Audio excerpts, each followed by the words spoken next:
तो जिसमें भी हम स्टेट आपको लिखा दे रहे हैं, जो भी पूरा पाषाणकालीन स्थल है वो सारा स्थल आपके कॉपी में लिखा हुआ है। उसके साथ में आपका स्टेट भी लिखा हुआ है, आपका वो राज्य किसी में पाया जा रहा है वो भी आपका लिखा हुआ है। ठीक है, तो आप उस स्टेट को ध्यान में रखेंगे और अपने दिमाग में एक डाटा रखेंगे कि वो कहाँ पे संभवतः हो सकता है। ठीक है, चलिए उसके बाद लिखो। कल जैसे एक डैश दे के रखे हुए थे आप,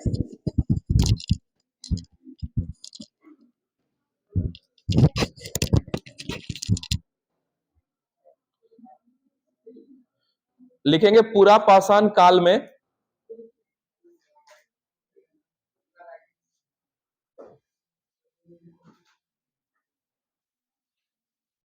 पूरा पाषाण काल में आदि मानव खाद्यान्न संग्रह तथा शिकार करता था।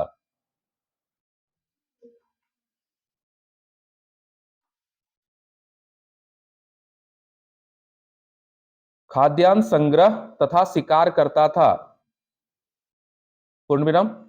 उसे खेती करना, कौमा घर बनाना नहीं आता था।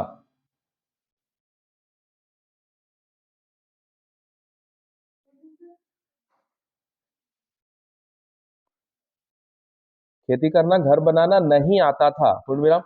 इसी काल के अंत में आग का आविष्कार हुआ।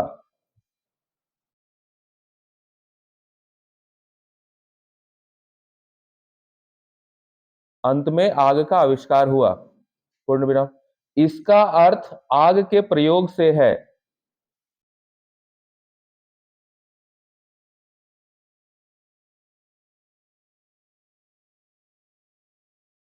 इस काल का आदि मानव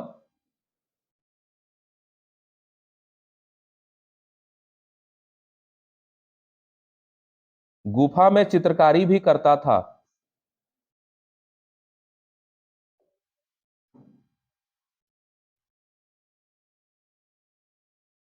गुफा चित्रकला के साक्ष्य मिलते हैं।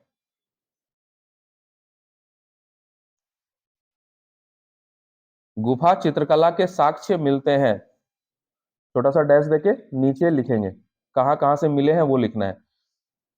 नीचे लिखेंगे मुरहना पहाड़। मुरहना पहाड़,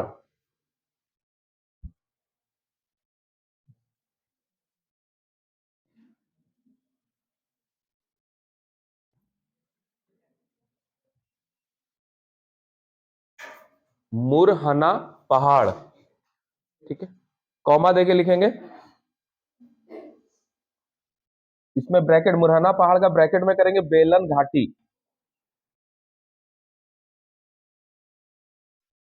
बेलन घाटी, कॉमा भीम बेटका। भीम बेटका,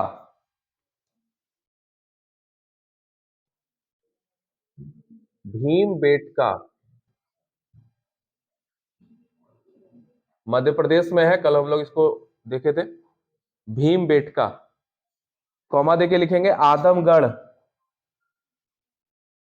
आदमगढ़ तथा लखाजोर।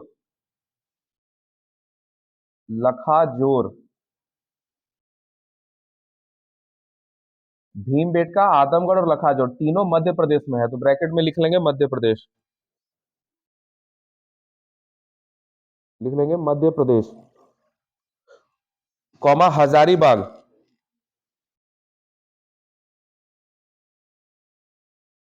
झारखंड, कॉमा कुपगल। कुपगल कर्नाटक। कुपगल, कुपगल जगह का नाम है। कुपगल, यह है आपका कर्नाटक में है कुपगल। उसके बाद लिखेंगे, कॉमा देके लिखेंगे, पूर्ण विराम दे देंगे वहां पे, फिर लिखेंगे आदमगढ़ से प्राप्त चित्र में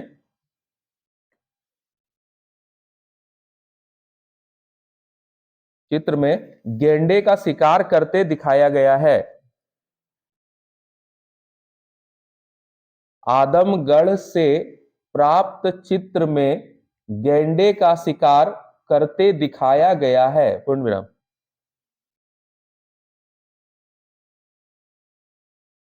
गुफा चित्रकला में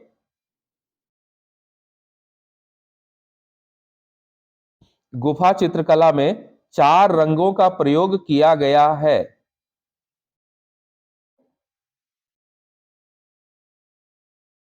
गुफा चित्रकला में 4 रंगों का प्रयोग किया गया है। छोटा सा डैश देके लिखेंगे, हरा, लाल, पीला तथा सफेद। गुफा चित्रकला में 4 रंगों का प्रयोग किया गया है, डैश देके लिखेंगे, हरा, लाल, पीला तथा सफेद।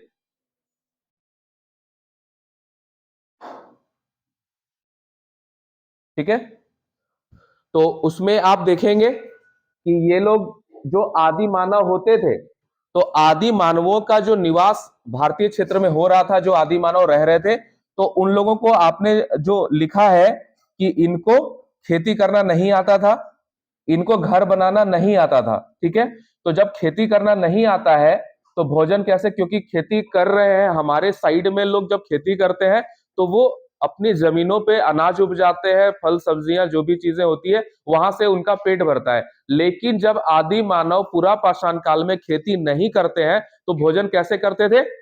पहली लाइन में आपने जो लिखा है, ये लोग खाद्यान्न संग्रह करते थे। ठीक है, पहली लाइन में क्या लिखा है आपने अभी? और क्या और है, 2 चीजें वहां, शिकार करते थे।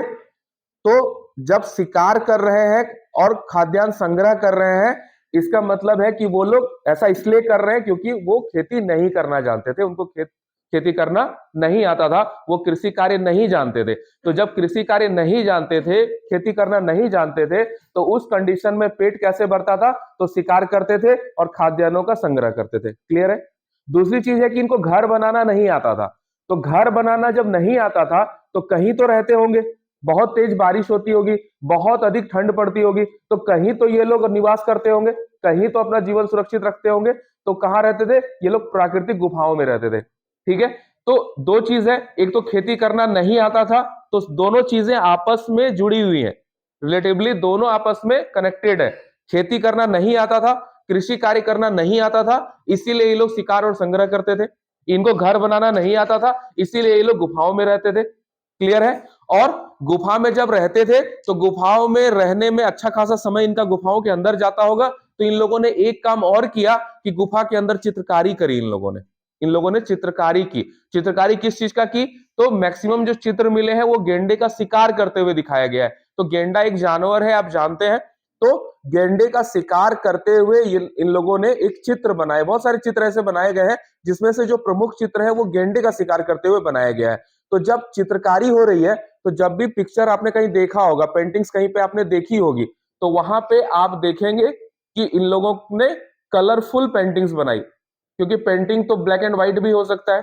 तो इन लोगों ने ब्लैक एंड व्हाइट नहीं बनाई है, इन लोगों ने कलरफुल पेंटिंग बनाई है। तो जब आप कलरफुल पेंटिंग्स बनाएंगे, जब आप रंगीन चित्रकारी करेंगे, तो आप रंगों का प्रयोग करेंगे। तो रंगों का प्रयोग इन लोगों ने कौन कौन सा रंग का प्रयोग किया है? आपने लिखा है, ठीक है। तो हरा, लाल, पीला, ये आपको याद रहेगा। आप जब भी सड़कों में जाते हैं, आपने ट्रैफिक में पोस्ट देखा होगा, ट्रैफिक का जो पोस्ट होता है उसमें 3 रंग की बत्तियां लगी होती है, उसमें रेड लगी होती है। आप ट्रेन में भी जा रहे हैं तो उसमें भी आप देख रहे हैं, तो जैसे ही लाल बत्ती जल गई आपको रुकना है, आपको पीली बत्ती जल गई आपको धीरे धीरे आगे बढ़ना है, और हरी बत्ती जल गई आपको स्पीड से आगे बढ़ना है। तो ये आप जानते हैं ट्रैफिक पोस्ट के 3 कलर्स होते हैं, और उसी में ट्रैफिक पोस्ट का खंभा याद रख लीजिए कि वो सफेद रंग का होता है। ठीक है, ये आपको थोड़ा सा याद रखना पड़ेगा, बाकी 3 कलर्स तो आपको याद रहेंगे, 3 कलर्स आप जानते हैं। तो ये क्लियर है। अब दूसरी चीज है कि ये जगह कहां कहां पे मिले हैं। तो आपने देखा है कि भीमबेटका और आदमगढ़, देखिए भीमबेटका, आदमगढ़ और लखाजोर, ये 3 जो है वो मध्य प्रदेश के इलाके में है। ठीक है, ये मध्य प्रदेश का पार्ट है। तो भीमबेटका, आदमगढ़ और लखाजोर, वो तीनों का तीनों आपके मध्य प्रदेश में है, मिडिल भाग में है। थोड़ा देर रवि तुम हट जाओ वहां से, पीछे प्रॉब्लम हो रहा होगा। ठीक है, उसके बाद आप देखेंगे हजारीबाग। तो हजारीबाग आप देखेंगे झारखंड के इलाके में है। ठीक, हजारीबाग आपका कहां है? हजारीबाग है झारखंड में। और आदमगढ़, भीमबेटका और लखाजोर, 3 पूरा पाषाण कालीन स्थल है। भीमबेटका, आदमगढ़ और लखाजोर, ये तीनों है आपके मध्य प्रदेश में। और झारखंड में आपका हजारीबाग का पार्ट है, वो आपको यहाँ पे झारखंड में है। ठीक है, उसके बाद जब आप आगे देखेंगे तो एक है कुपगल, एक जगह है कुपगल, वो कहाँ है, आपके कर्नाटक में है। तो आप देखिएगा कर्नाटक काफी साउथ इंडिया में है, कर्नाटक के पार्ट में कुपगल है। तो ये 3 स्टेट आपको पूरा पाषाण कालीन में आपको याद रखने हैं, और इस मानचित्र को आप ध्यान में रखेंगे। कई बार एग्जाम्स में पूछ लिया जाता है, इंडिया का मैप बना देगा, उसमें छोटा छोटा जगह बना, त्रिभुजाकार बना देगा, कहीं सर्किल बना देगा, और क्वेश्चंस आएंगे कि इसमें से पूरा पाषाण कालीन स्थल कहाँ कहाँ पे है, नव पाषाण कालीन स्थल कहाँ कहाँ पे है, मध्य पाषाण कालीन स्थल कहाँ कहाँ पे है। तो वो आपका क्वेश्चन पूछा जाता है, आपके दिमाग में रहेगा, तो स्टेट से आप लोकेट कर लीजिएगा, आंसर आप दे पाइएगा।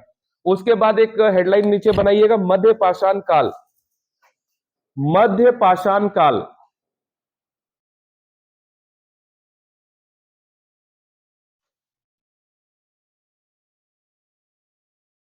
उसका काल लिखिएगा 10,000 ईसा पूर्व से 8,000 ईसा पूर्व।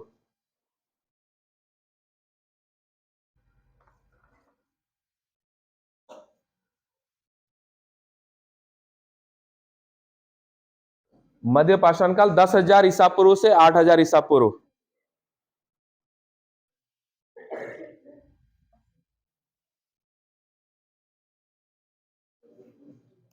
ठीक है, नीचे डैश देके लिखेंगे, इस काल की निम्नलिखित विशेषताएं थी, इस काल की निम्नलिखित विशेषताएं थी।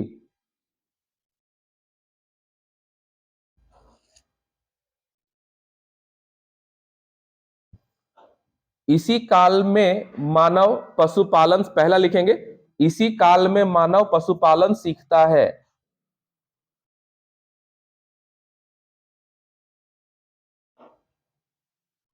इसी काल में मानव पशुपालन सीखता है। दूसरा, इस काल में मानव अंत्येष्टि सीखता है।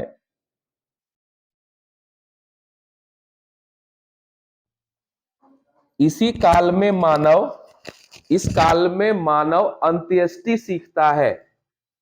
अंत्येष्टि मतलब होता है अंतिम संस्कार, अंत्येष्टि सीखता है।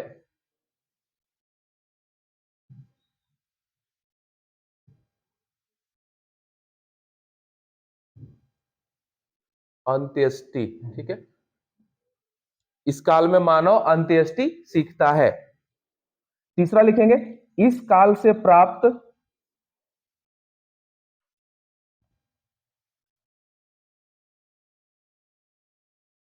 कई गर्त चूल्हों से, इस काल में प्राप्त कई गर्त चूल्हों से मानव के द्वारा, मानव के द्वारा भोजन को पकाकर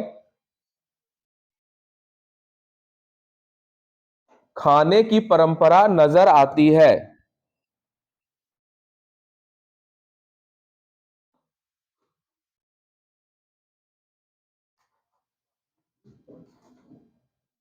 भोजन को पकाकर खाने की परंपरा नजर आती है।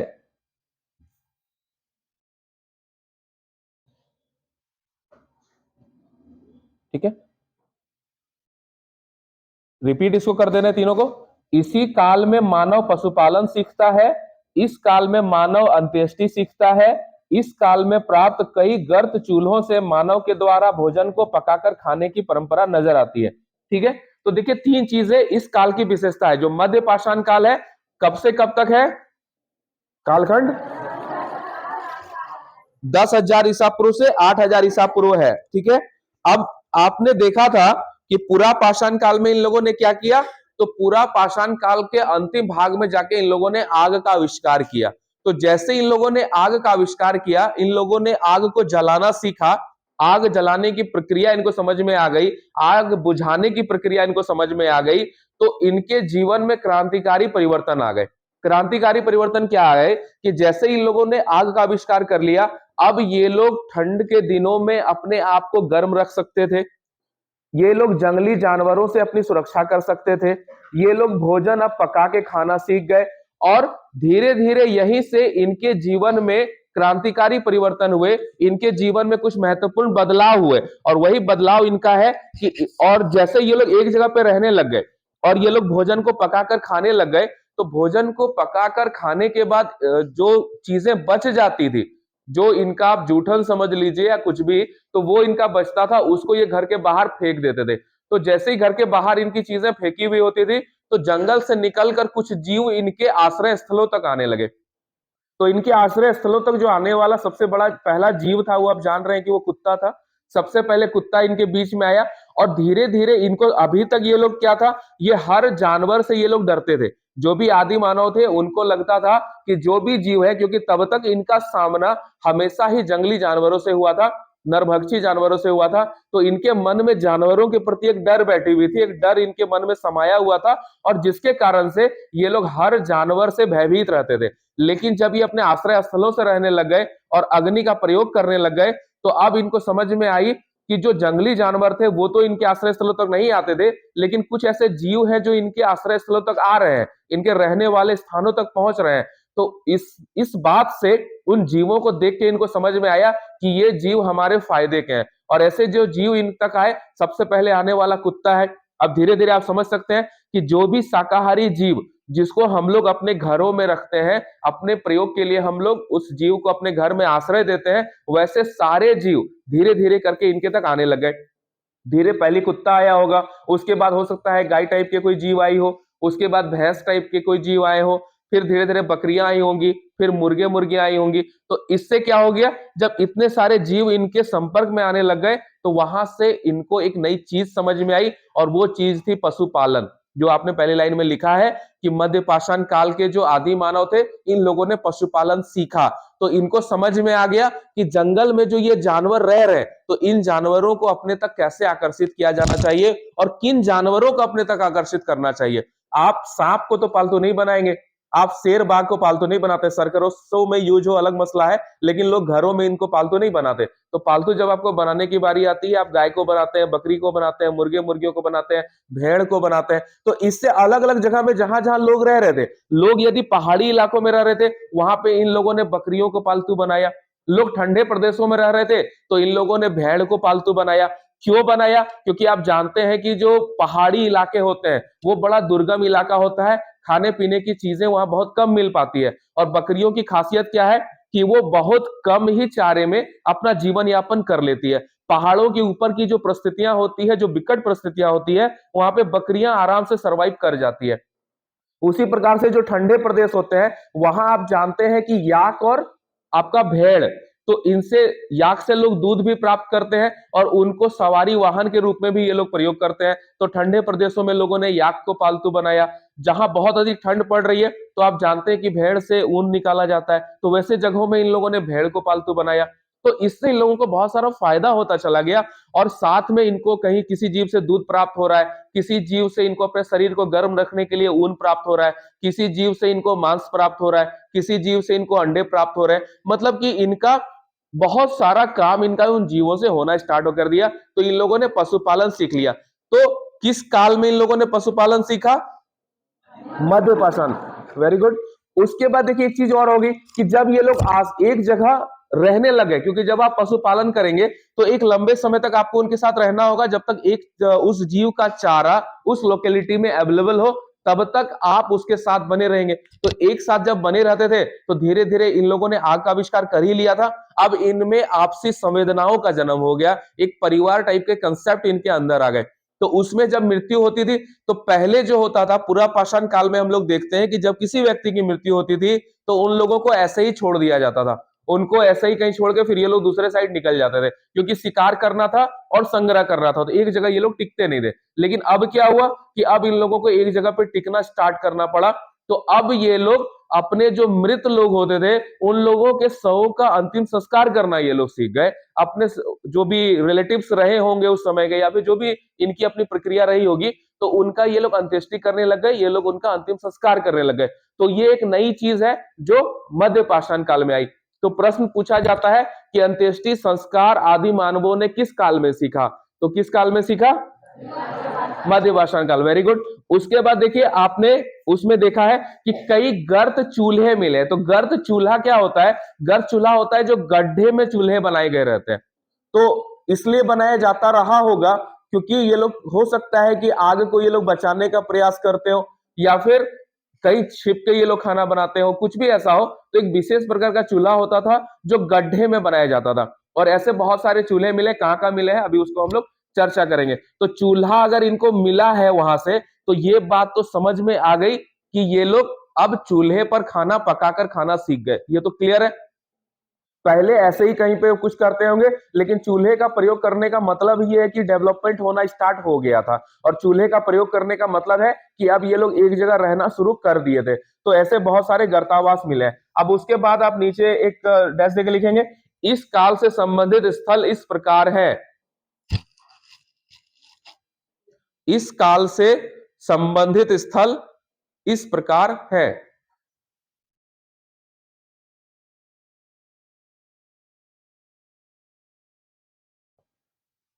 पहला लिखेंगे बागोर। बागोर पहले लिखेंगे बागोर, जो कि राजस्थान में है। बागोर कहां है? राजस्थान। ठीक है। दूसरा लिखेंगे, अब से इसके नीचे बागोर लिख लिए, उसके नीचे एक डैश देके लिखेंगे पशुपालन का प्राचीनतम साक्ष्य। पशुपालन का प्राचीनतम साक्ष्य।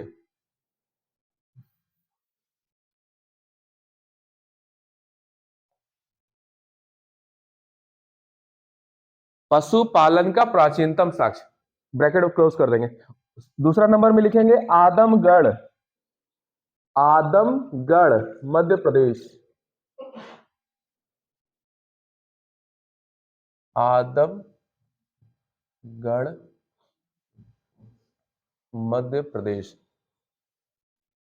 इसके नीचे डैश देके लिखेंगे पशुपालन का प्राचीनतम साक्ष्य। यहां भी पशुपालन का प्राचीनतम साक्ष्य मिला है। पशुपालन का प्राचीनतम साक्ष्य।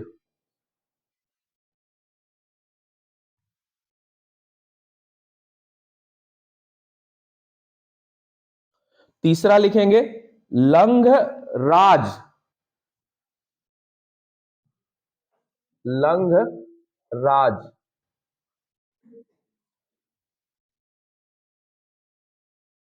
ये गुजरात में है।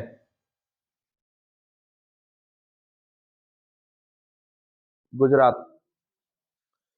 लंग राज गुजरात में है। इसके नीचे डैश लेके लिखेंगे इस मध्य पाषाण कालीन स्थल से, इस मध्य पाषाण कालीन स्थल से 14 नर कंकाल मिले हैं।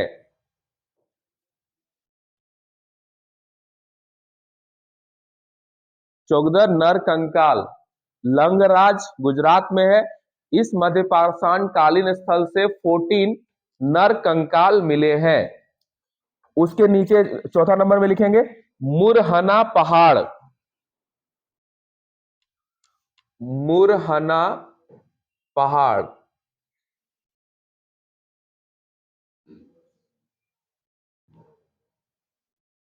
मुरहना पहाड़ जो कि बेलन घाटी में है। मुरहना पहाड़ ब्रैकेट में बेलन घाटी में है। इसके नीचे डैश देके लिखेंगे यहां से 6 गर्त चूल्हे प्राप्त हुए हैं। यहां से 6 गर्त चूल्हे प्राप्त हुए हैं।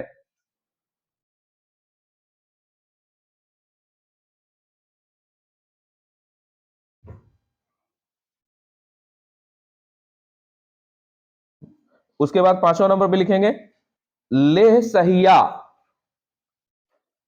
ले सहिया।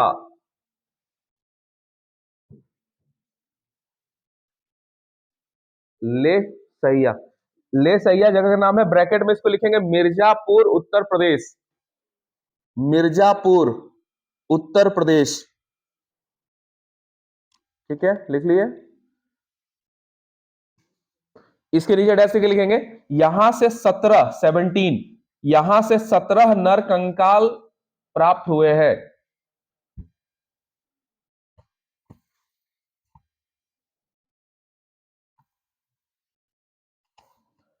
यहां से 17 नरकंकाल प्राप्त हुए हैं।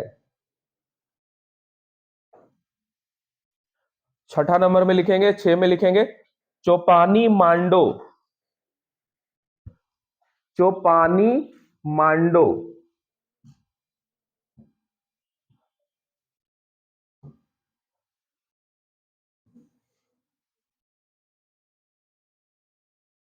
चौपानी मांडो।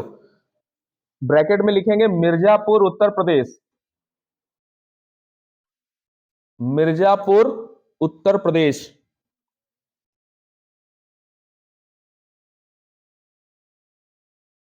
नीचे डैश देके लिखेंगे इस मध्य पाषाण कालीन स्थल से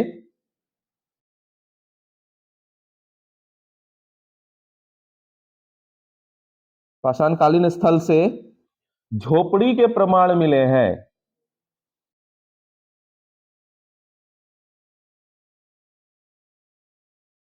झोपड़ी के प्रमाण मिले हैं।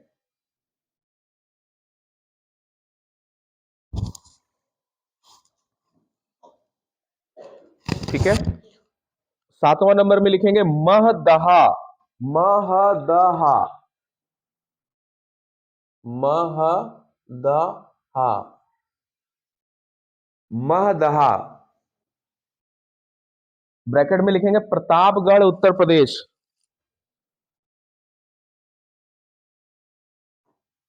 प्रतापगढ़ उत्तर प्रदेश।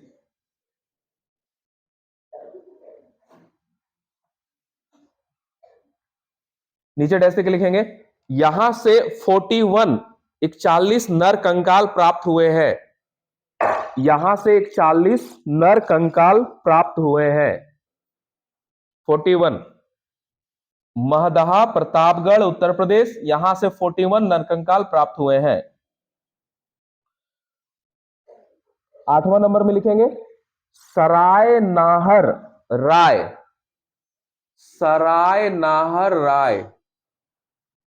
सराय नाहर राय जगह का नाम है सराय नाहर राय। ब्रैकेट में लिखेंगे प्रतापगढ़ उत्तर प्रदेश।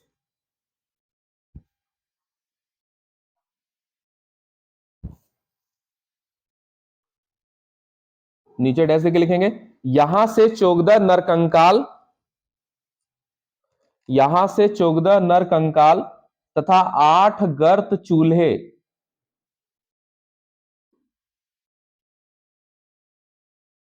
तथा 8 गर्त चूल्हे प्राप्त हुए हैं। यहां से 14 नरकंकाल तथा 8 गर्त चूल्हे प्राप्त हुए हैं। ठीक है। देखिए यहां पे एक चीज आपने गौर की, ऐसे तो नरकंकाल मिले हैं, तो जो नरकंकाल मिले हैं उससे क्या पता चला? उन नरकंकालों से पता चला कि ये लोग अंत्येष्टि करना सीख लिए थे। उन नरकंकालों से यह प्राप्त हुआ क्योंकि नरकंकाल जिस विधि में मिले उससे देख के पता चल रहा है, क्योंकि उसमें किसी प्रकार के कोई उनके मरने का कोई निशान नहीं है। उनके कंकाल में किसी प्रकार के प्रहार का कोई निशान नहीं है, उसमें किसी प्रकार का कोई टूटने फूटने का निशान नहीं है। तो इससे पता चला कि इन लोगों को इनका अंतिम संस्कार दफनाया गया हो, जलाया गया हो, दफनाया गया हो, जलाया का नहीं है, दफनाने का प्रमाण मिला है। तो इससे पता चला कि लोग जो अपने सगे संबंधी होते थे उनको ये लोग क्या करते थे?